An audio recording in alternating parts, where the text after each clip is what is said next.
"Aren't you?" he demanded. She was shell-shocked. She hadn't seen Lawrence for years, and hadn't much liked him then.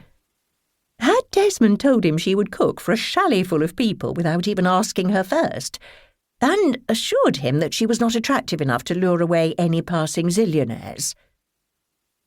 It was years since she'd done the cordon bleu course, and it was only a foundation one, which in no way qualified her as a chef.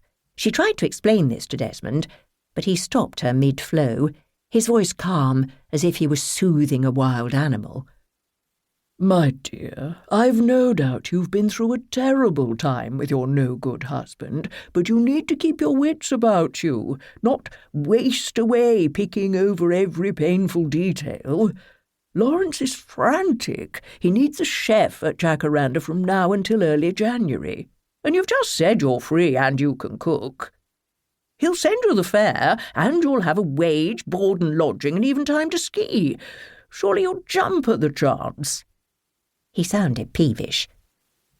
"You've sprung this on me, Desmond. Let me think about it." She was stung by his remark about wasting life while she agonised over Harvey's departure. It was true that she had lost much of her confidence over her divorce, and no longer having the twins at home, and so making the two main points to her life, being a wife and mother, redundant almost simultaneously. "But what are you doing for Christmas, Eloise? You sound as if you haven't got anything planned," Desmond went on. "I'm not sure. Just moved house and—" She was not going to say curl up with box sets and books and eat chocolate, which suddenly seemed very tempting, hiding away to nurse her wounds. "There you are then, problem solved. I'll tell Lawrence to bring you at once.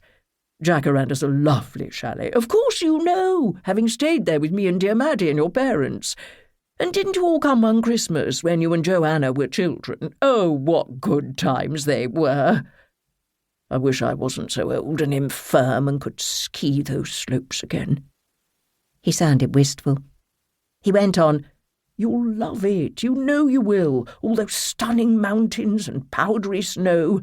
"Oh, Desmond, it's just that—" But he cut her off once more. "You can do it, Eloise, I know you can. Goodbye, my dear, and thank you." He rang off, leaving her reeling. She couldn't possibly cook for a chalet full of rich, discerning guests, no doubt plagued with food fads. She must contact Lawrence at once and tell him that his father was mistaken. But she didn't know his number, unless by some fluke she could find it from the time she'd stayed there years ago. She remembered the one Christmas she'd spent there as a child, with her family when she was about 10, a truly white Christmas with lashings of snow, and she and Joanna making snowmen that lasted the whole time they were there. They'd given them names, and been quite sad to leave them behind when they went home. She'd loved it. It was a truly wonderful place, but she hadn't had to cook for difficult millionaires, used to the very best. And yet it would be something different to focus on. Hadn't she promised herself that after the divorce, when she was an independent woman again, she'd take on new challenges? Change the rhythm of her life so she wouldn't feel so bereft. This last year had passed in a mist of pain and confusion, with Harvey, who she admitted had been making for the exit for some time, finally leaving her, escaping the confines of marriage to find himself, as he put it, lured away by a large-breasted sex toy, as she thought her. Then, almost harder to bear, her beloved twins, Kit and Lizzie, set off on their gap year to the other side of the world. Relieved, she couldn't help thinking, but not blaming them, to escape their parents' explosive breakup. It had been a strange sort of marriage, she admitted now, watching yet more boxes being trundled across to number 27. However many people were they going to entertain?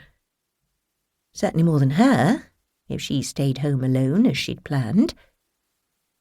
Against all the odds, their marriage had lasted just over 20 years, though early on, when the twins were babies, to keep her sanity, Eloise had forced herself to turn a blind eye, or rather not delve too deeply into what Harvey got up to when he went away on his business trips.